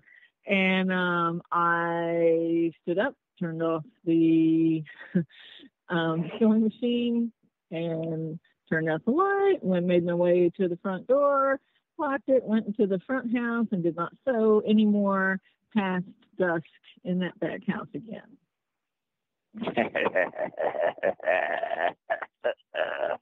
See, I love that kind of stuff. I was been bringing her toys. And go play. I know, the thing is too, we also live, I don't understand it because it's a very open, wide, there's no crooked turns or anything on the road. You can see clearly. But it's really I think it's the most deadly piece of road in Denton that's always on the news. I've been on the news before. They have so many deadly wrecks and people who go across the road and run into other people head on. Some people that haven't died said they saw something in the road and they swerved and they didn't, for a minute, they weren't sure if it was a person or an animal. And so I'm sure it's ghosts, but we've had, there's a little crosses, across the street and everything. For some of them that were more recent, where it was mother and her kids were killed. There's a girl that was run off the road and her car came right up through my fence and stopped at I have a huge con in front. And then in the back pasture, there's 5 big, very old con trees I call the sisters. But she died at that front tree. And she was young, had kind of longish brown hair, and you could see when they came to take her away. And the boyfriend of my eldest daughter at the time, they were going somewhere. She wasn't home yet. He had been somewhere, I think, training on motorcycles or something, and he asked if he could take a shower in the back house. Sure, didn't think anything of it. Well, he was in the shower and was surprised because he thought, oh, wow.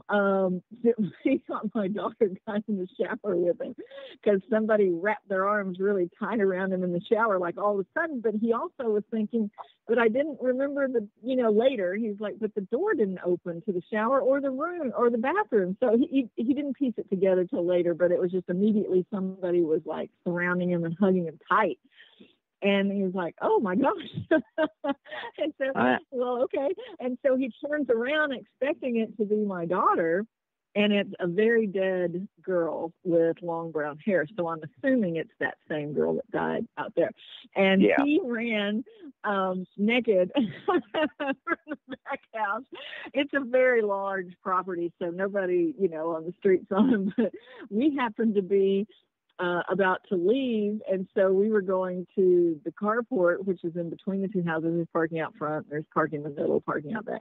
But so we were going to the middle and saw him screaming. He was terrified. He was shaking. You know how, like in a cartoon, you see somebody, they're shaking and they're frantic and they're screaming, running for his life. And that's what he was doing. And we were like, what on earth happened? My husband grabbed him. Hey, what's going on? And he's hysterical and just shaking like a leaf. And then it takes him a minute to get it together. He tells us what's happening, and we walk him back in. He does not want to go in, and we're like, but we got to at least get you a towel because you're in the all together here. And so we get him calmed down a towel, and he tells us what happened. Yes. Yeah. We got to take a break. We'll come back and finish up this story when we come back, and then we're going to go into your books. So, but we have to take a break, but we'll be right back. So all of you out there in the dark, don't touch that dial. Warning, the following message does not necessarily reflect the views of WBHM-DB or its hosts, guests, listeners, or of any functioning adult in general. In fact, Frank should probably seek professional help. Listener discretion is advised. Hi there, Frank Lee here. I thought that I would spend a few moments telling you about the positivity from the network here. The overall message of para-unity and happiness, and how everyone here wants to get along with everyone out there, and how everything is just wonderful. Wait. Cat's not looking. Okay, I've got something to really tell you.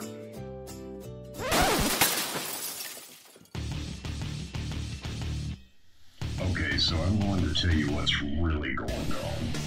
Honestly, all that being nice and positive crap was kind of hurting my soul, as dark as it is. So, what's really happening? You see it all the time. Everybody and their brother out there has a paranormal team because they watched a couple of episodes of Ghost Hunters or some crap like that.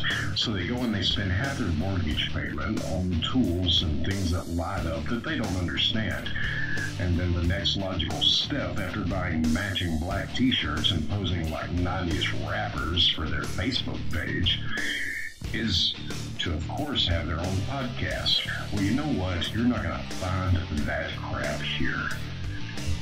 What we have here at WBHM Digital Broadcasting is the best host, the best guest, bringing you real information. All of the hosts here on this network know their stuff. They are the people who have been out there doing the work, doing actual research. And no, by research, I don't mean binge watching some kind of cheesy TV show on Netflix. I mean reading books. I mean out in the field doing the legwork. And who are they interviewing on their shows? They're bringing you the people they have learned from. They're bringing you the best in the field, covering all kinds of topics from UFOs and aliens to Bigfoot to cryptozoology to ghosts to anything you can think of a bit strange and unexplained. It is here, and you're going to get the best information here. So stay tuned to WBHM Digital Broadcasting. Don't go anywhere. Speaking of going somewhere, I've got to go before my mic gets cut. We'll see you there on WBHM-DB.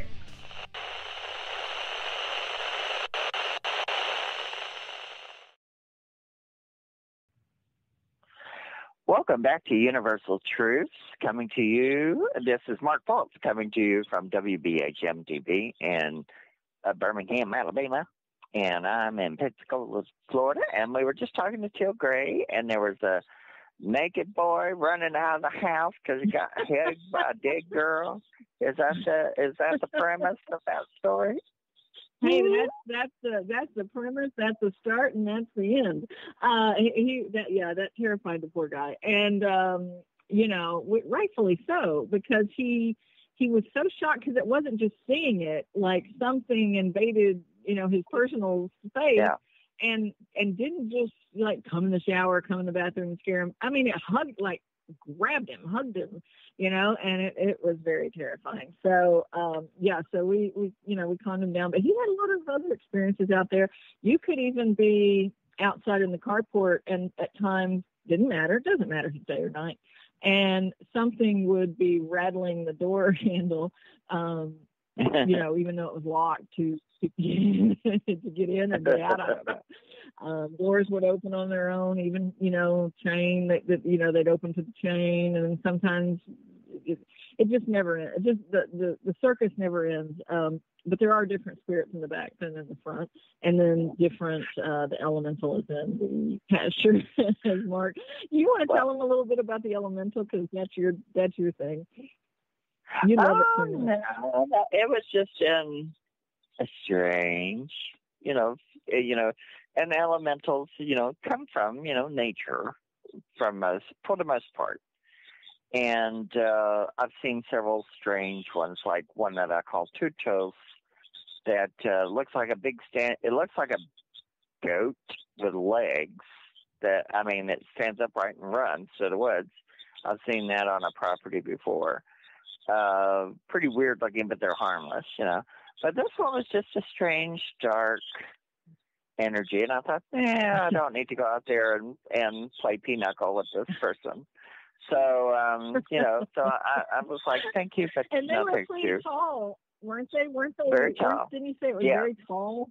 Mm-hmm. Very tall, very black, very, just strange, so and at the time we were doing other things, so I thought I better not go that direction here.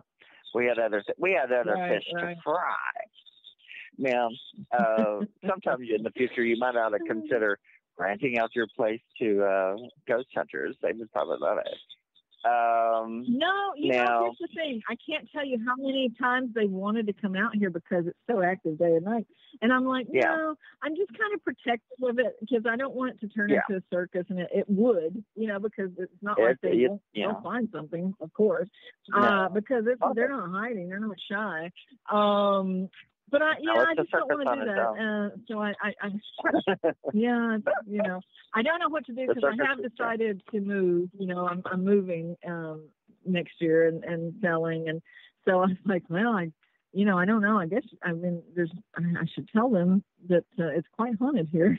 Some people will love it, and some people won't. Some people will, and they have to embrace it at least at some point.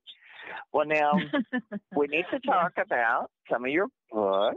So I'm going to let you tell people what kind of books you got and what they're kind of about. I keep thinking, I keep wanting to write something bright and beautiful, try my hand at fiction and love, and that just doesn't happen. I just keep getting drawn back to the paranormal. But the first book, Shades of Angels, I wrote that because during my world travels, I finally realized people were just not understanding that they thought the word angel meant good, and that was it.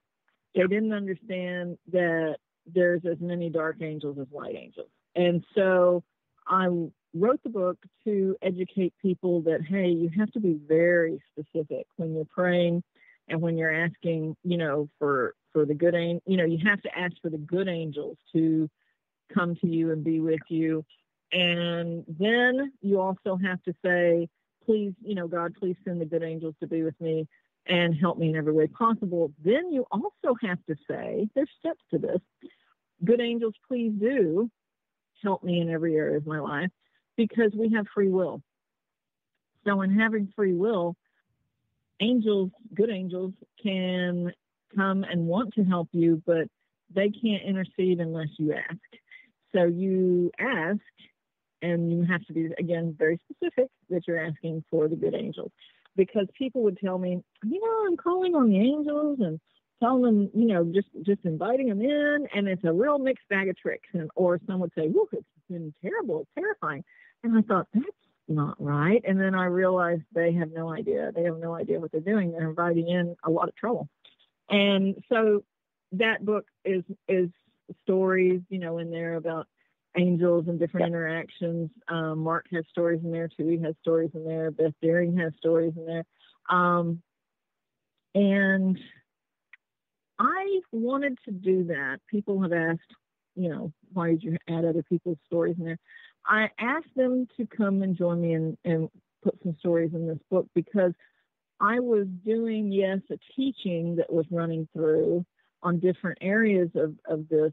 However, I've always believed, and I still do, that in telling a story or relating things that have happened to, yourself or other people, it takes all of this education you're getting and all this knowledge that's building up and puts it into sort of an everyday, understandable way to view it and understand it and then use that.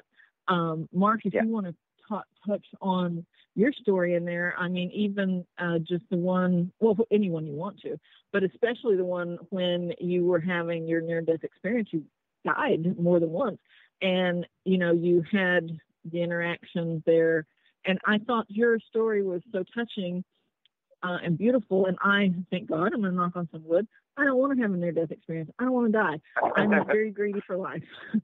So I was teaching on it. I can teach on it, and I can tell you about it. I'm educated on it. However, I thought it was important to have somebody who had been through it to tell their story. So I'll let you talk a little bit about that. Oh, it just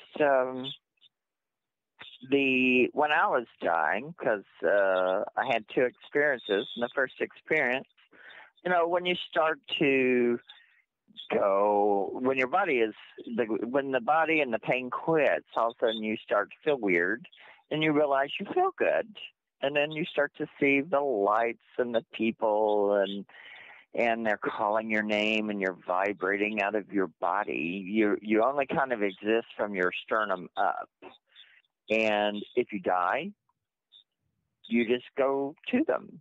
I mean, I was waiting to go with them, but I was vibrating out of my body going to them, because every time they said my name, I was just starting to go. And so it just so happened that, didn't get to go. So, and it wasn't my time. And that was 30 years ago. I'm 60 years old now.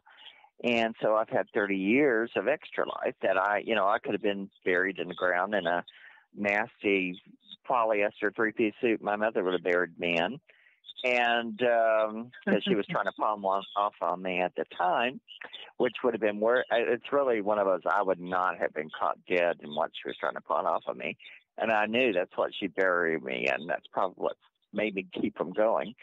And then the next, I survived. But didn't your mother actually see this nurse? Yeah. Didn't your mother actually have an interaction with a ghost nurse that you saw as well? Yeah. Yes, her mother was extremely psychic, and but my mother, I lived through that night, and so I called my mother. I said, "You have to come stay with me. We have to talk stuff, because if I'm going to die, we need to know what to do with this and that and the other." So she came and was with me because I was still dying. And when I was going through the process, very close to being dead,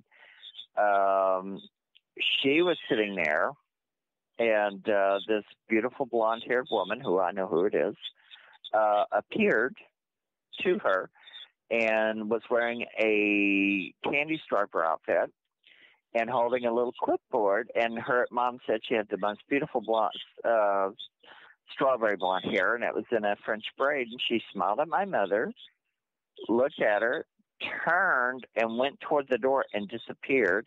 And when she disappeared, at the moment I was going through something really bad, and I sprang up out of my bed, which I had been paralyzed from the waist down, and all of a sudden I was springing out of the bed, heading headfirst for the concrete floor, and my mother caught me, and when she caught me, the woman smiled and disappeared, and my life turned around, and I didn't die. And so it was very beautiful. My mother would go, "Well, that's an angel." and she wouldn't believe it was a ghost. You know, I knew whose spirit it was, but it was very profound for us, and it was something we always shared. Mm-hmm. Now, what is your next book? I want you to go through the list of your books, my dear. Okay, What is your next book? That's in Shades of Angels. The next book we talked about, York being part of, Spirited Tales. There's some really great, there's some great stories in there, some scary ones, and there's a little bit of a funny bit when I was in Lindisfarne. It is an old abbey, and it's one of those, if anybody's seen The Woman in Black, yes. Movie with Daniel Radcliffe, there's certain places in the UK, I'm sure other places, but my experience was that, that the tide comes in, you know, certain times of day it goes out, and you can drive back and forth to places, and then the tide comes in and you're trapped until the next tide goes out.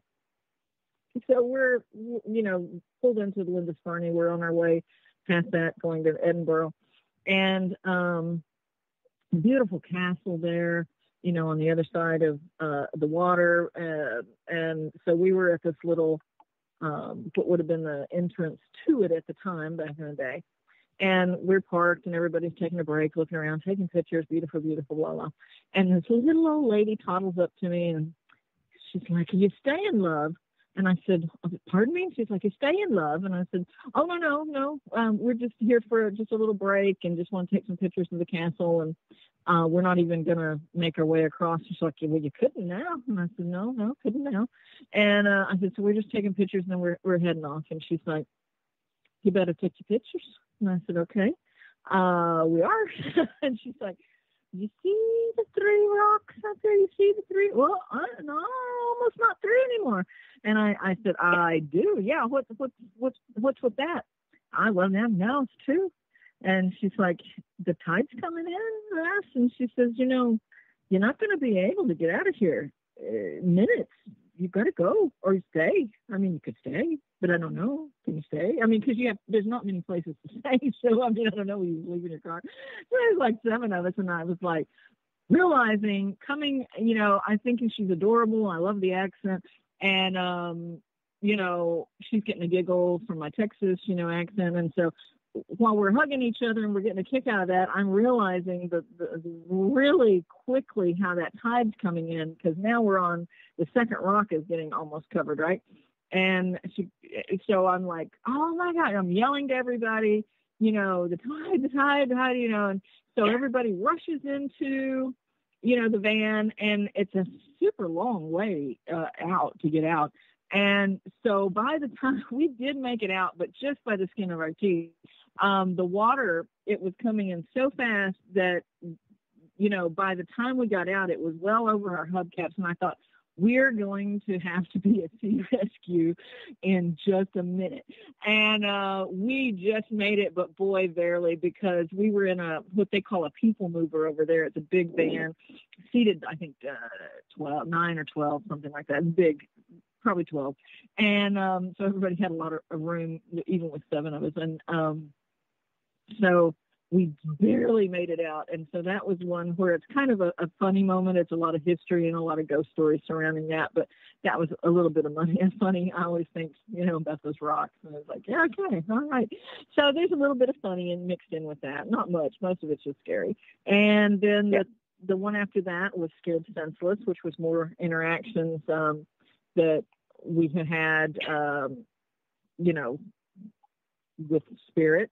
After that, Reading and Written, that was more of a personal book about, because people always have a lot of questions about my abilities and how do I use them and how do they come to be and all. After that, I did a workbook called Your Blessed Life Now. And I thought that was really something I wanted to do. It's a workbook, but it's the way I did the pages, you could just print them and keep using it for years, you know. It's done so that you kind of work on whatever area you want to in your life, or all at the same time. After that, of course, last year we talked about Haunted Hill House book a little bit, I think. That was, it's a very haunted place, very, very haunted. And Then, of course, this new one is Haunted Denton. It has 32 different stories in it, and I hope everybody enjoys them. I had personal interactions with each one of them, and there's everything from Rose's costume shop, where patrons all the time will have somebody, they'll notice, something, they'll think somebody's in the dressing room with them. They'll see spirits, things move, lots of things go on there. There's quite a few restaurants. The courthouse and museum, there is John B. Denton, who he actually is interred there finally on the courthouse lawn, and but he has been moved, I think 3 times throughout his life and death there. But so I talk about that, and people still say they see him walking at the top of the courthouse, looking out the windows, still watching over the town where he protected it for so long. And gosh, we've got Cartwright's Ranch House. My eldest daughter, works there, and she just had another haunting experience last night. But, there's always in the same area, the place back in the Wild West days, it was a funeral home. And so, that's, I think, always going to be a little bit haunted there. And in that same area where they used to store the bodies, lights will turn themselves off and on. People will hear noises, even during the day. They go check on it. There's, things will be moved, but nobody's there. The doors are locked.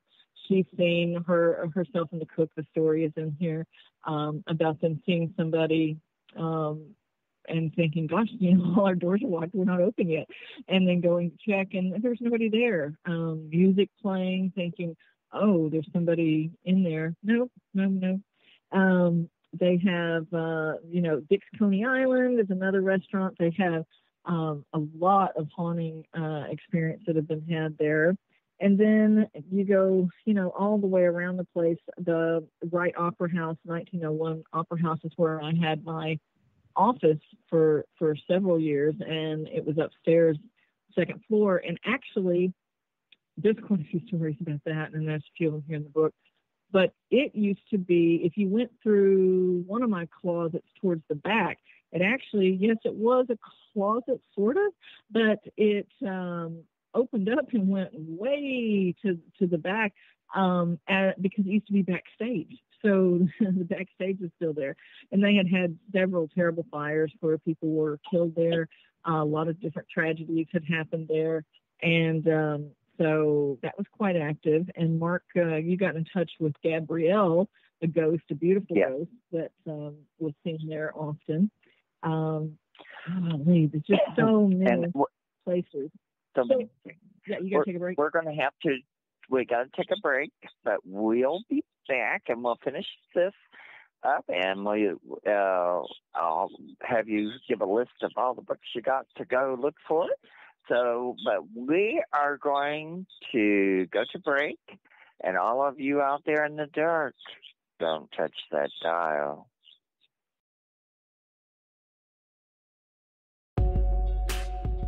You're listening to WBHM Digital Broadcasting, the best in paranormal talk, only on Paranormal Experience Radio, broadcasting live out of Birmingham, Alabama.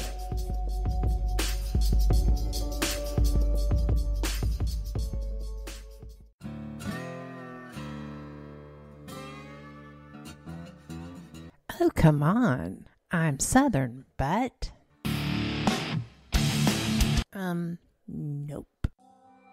That'll do. Hello. I am Kat Hobson, host of Paranormal Experience here on WBHM Digital Broadcasting out of Birmingham, Alabama. I enjoy having guests from all areas of the paranormal, from ghosts to ufology to cryptids and beyond. You'll find some of the best researchers in their fields bringing you some great information. Join me on Wednesday nights from 8 to 10 p. Eastern here on WBHM Digital Broadcasting.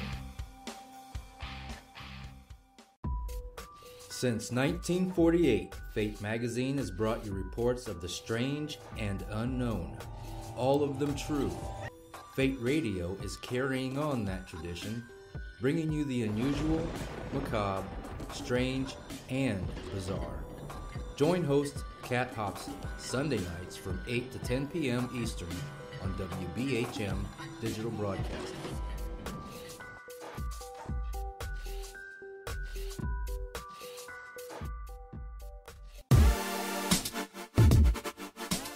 You're listening to WBHM Digital Broadcasting, the best in paranormal talk, only on Paranormal Experienced Radio, broadcasting live out of Birmingham, Alabama.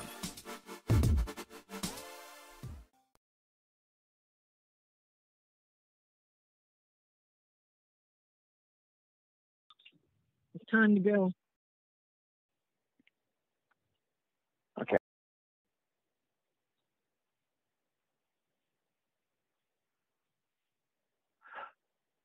Welcome back to Universal Truths, coming to you from WBHM-DB in Birmingham, Alabama. And this is Mark Fultz, and we've been talking to Teal Gray. So now we're in the last section of our radio show here. And we're going to continue talking, but I want you to tell people how to contact you, how to look up your fascinating books, and go for it. Okay. Well, we were just talking about the Haunted Denton book. Of course, all the books are available on Amazon. So if you go to Amazon and you put in Haunted Denton, Teal Gray, Tealgray, that will come up. It'll take you, to show you like that book. If you put in something like Shades of Angels, Teal Gray, Spirited Tales, Teal Gray, it will take you to, those pages, and all the books should come up listed. I know with Haunted Hill House, if you put in Haunted Hill House, the full title to that one is Haunted Hill House, Darkness Resides in Texas /Teal Gray.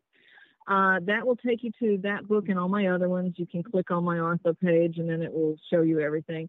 But on Haunted Hill House, I did that book because it's such a popular, amazing place. One of the most haunted in America, that they have so many fans that are Spanish speaking, and also a huge following in India, that I wrote the book also. It's available in Spanish and it's available in Hindi. So that's the only one of my books that I've done in English, Hindi, and Spanish. So that's available. But you can get all of them, even Haunted Denton on Amazon. You can also get Haunted Denton from the History Press. If you go to thehistorypress.com and look up Haunted America series, then it's available there. Punch in Haunted Denton, Teal Gray, and it will come up. And I think you'll enjoy the stories. I mean, they're just fascinating. Everything from, there's a place called Killer's Tacos, and they named it that, just thinking, wow, these tacos are killer.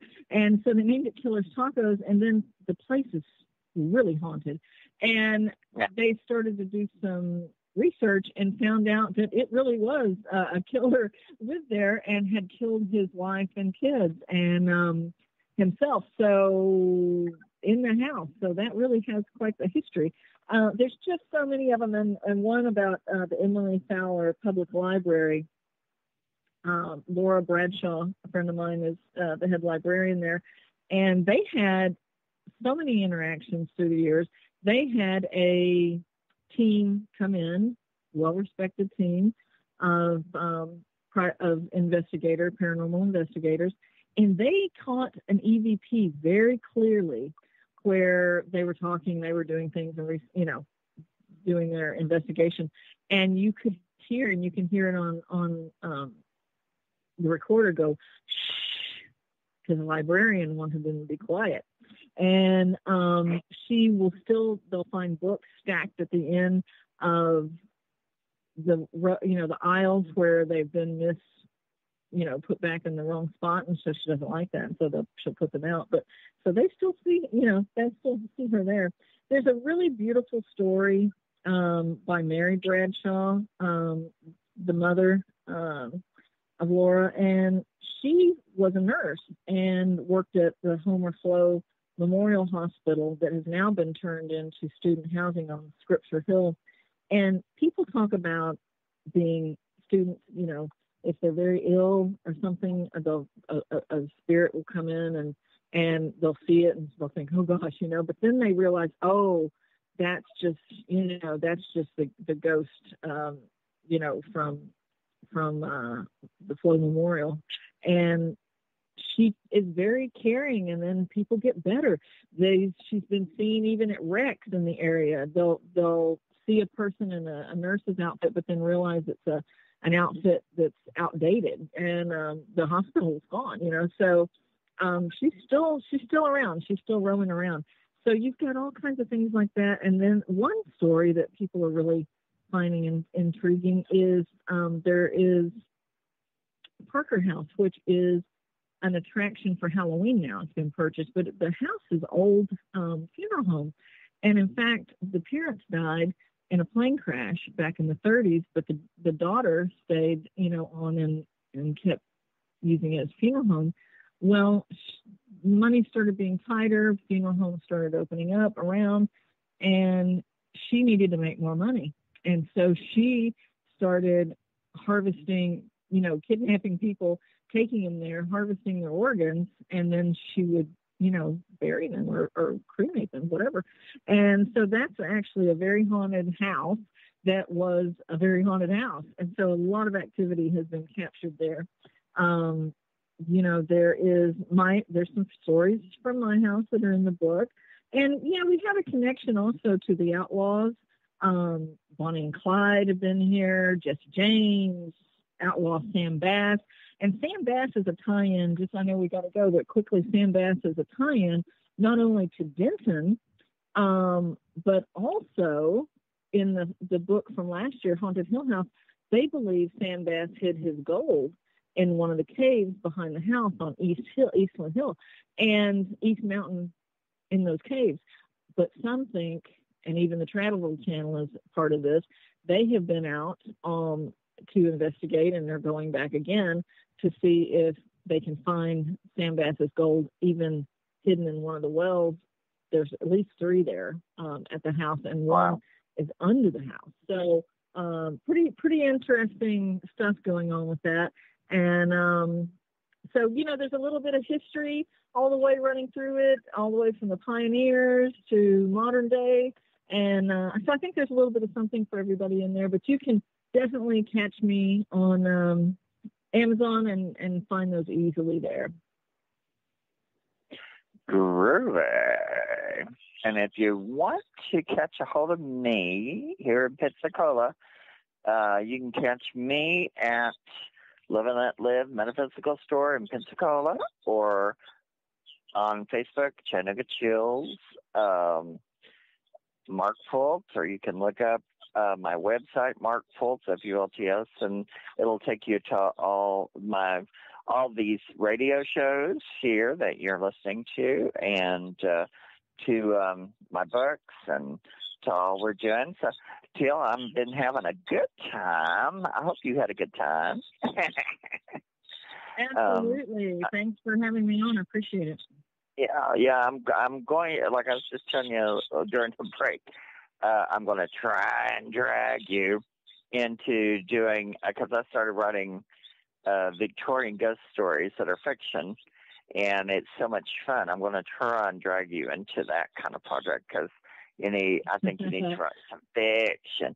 Because I like to write all my true ghost stories. I love to do that, but it's actually interesting to do the fiction, because it just takes a different part of your brain, and but it's so much fun. I think and you've helped me with getting my books done, and we have a lot of fun doing these things. So for sure, I'm on it. I'll start thinking. I'll put my Victorian little cap on and get going. Yeah, because you've got all of it. If you know Teal, she loves all these antiques, and she does all this, quilts and antique fabrics and that. So and she's got, I think she'd make a great Victorian writer. I just think you've got the feel for it. I would love it. Yeah. Definitely. I've got a lot of Victorian furniture I could sit on and write. I can even cover up with that. I won't do it, but I have that. I have some very old fabric from a child's casket that was never used, but they took the fabric out, and when they opened up this very old funeral home up north, and I purchased it, so I have that. Yes, I think that was good. That was Victorian times. Yeah. Yeah, and the thing with Victorian stories, it's kind of like, instead of just telling the story, it's kind of like embroidering, because they were so flowery, and then, with the way they put things and a turn of a phrase, and so I think it'll be a good challenge for us. So, absolutely, yeah, those are some of the scariest ghost stories ever. Oh yeah, and it's. I was taught by a Victorian herself, telling ghost stories, so I have a love for it. So I think you would be great with it, because you do all this stuff with antiques, and so I think you'll have a feeling for it. And but most of the stories that books you've done are true ghost stories. They're true. They're legends and actual experienced and true stories. So if people want to find the real deal, go look at Teal Gray books, because they are very good. And you have some other ones that are on the pod that'll be interesting. So and we'll have to on our next time we get together. Yeah, you have a lot. You're prolific, as they would say.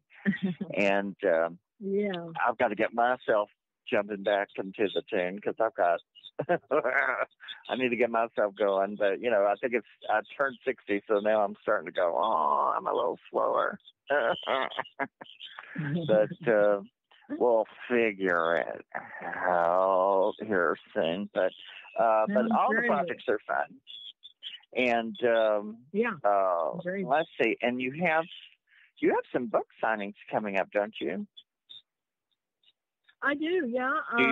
Next weekend, not this weekend coming up, next weekend in Granbury, Texas, I'll be at Arts and Letters Bookstore from 4 to 6 and doing signings there. Then I will be with Greg Stevens and his team, the RIP team. They are doing a charity ghost hunt event. I'll be signing books there in Granbury on Saturday, and that starts at 3 o'clock at the Langley Center. And so, come on out and see that. And, of course, then there's a bunch of them that are going to be hosted here in Denton coming up in July. So, there's lots of interviews that have already happened, and book signings, and more to come.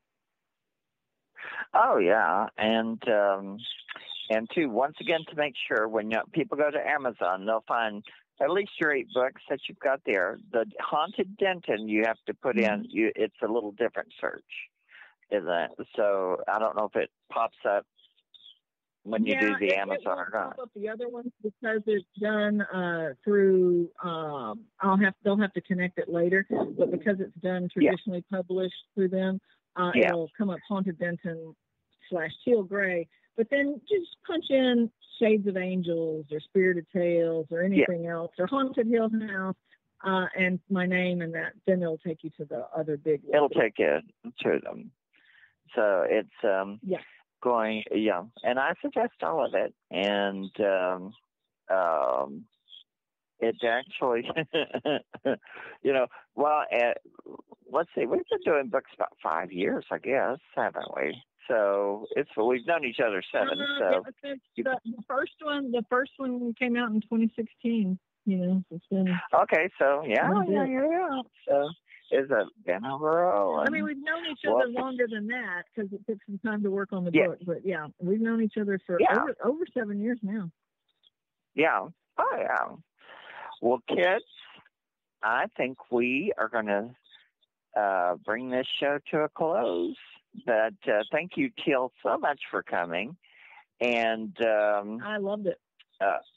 And we'll have you again, because let me tell you what, kids, she's got some other books that are going to whet your appetite. So she's continuously contemplating projects.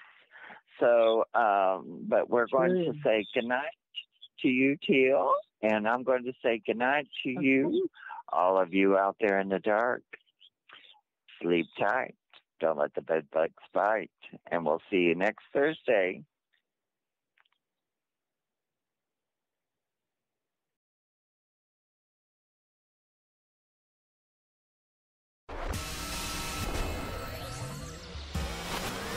You are listening to WBHM Digital Broadcasting, Birmingham, Alabama.